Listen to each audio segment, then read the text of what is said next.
আজ আমি শেয়ার করব মাটনের ঝোলের রেসিপি। বাঙালির অত্যন্ত প্রিয় এই রেসিপি। প্রথমে কড়াইতে একটু নুন হলুদ দিয়ে নিয়েছি। এবার আলুগুলোকে ভেজে নেব। মাটনের আলুগুলো একটু বড় বড় দিলে বেশি ভালো লাগে খেতে, এটা মোটামুটি সবাই পছন্দ করে। আমি আলুগুলো কিছু আলু গোটা রেখেছি এবং কিছু আলু দু টুকরো করে নিয়েছি।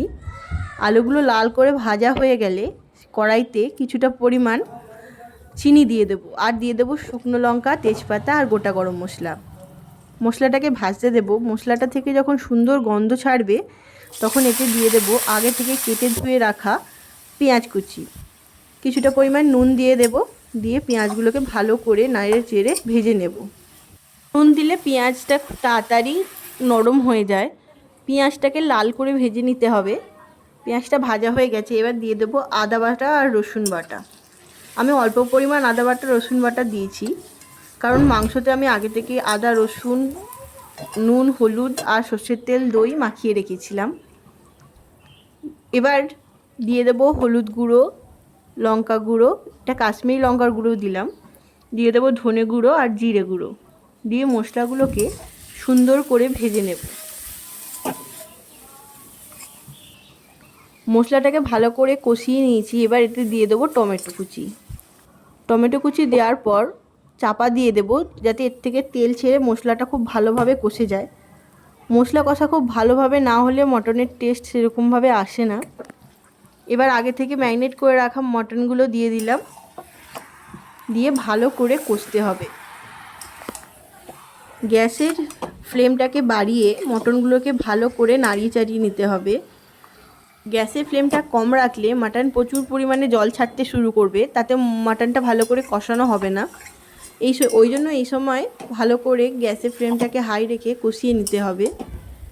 যখন অনেকটা কষানো হয়ে আসবে দেখবেন পাশ থেকে তেল ছাড়ছে আর মটনটাও একটু নরম হয়ে এসছে। এই যে দেখুন তেল ছাড়তে শুরু করেছে হালকা হালকা। মাটনটা থেকে ভালো রকম তেল ছাড়তে শুরু করেছে।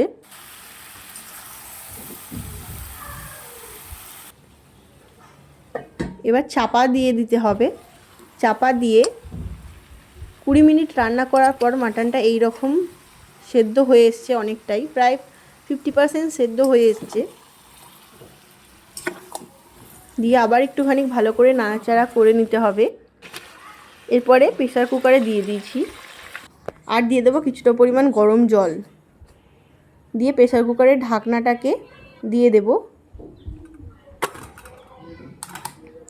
দিয়ে 6টা সিটি দিয়ে নেব।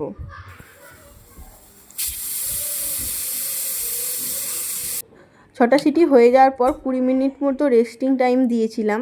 এই যে দেখুন মাটনটা অনেকটাই সেদ্ধ হয়ে গেছে। এবার আলুগুলো দিয়ে আর 2টো সিটি দিয়ে নেব। এই যে ফাইনালি মাটনটা হয়ে গেছে। রেসিপি ভালো লাগলে লাইক কমেন্ট করে জানাবেন।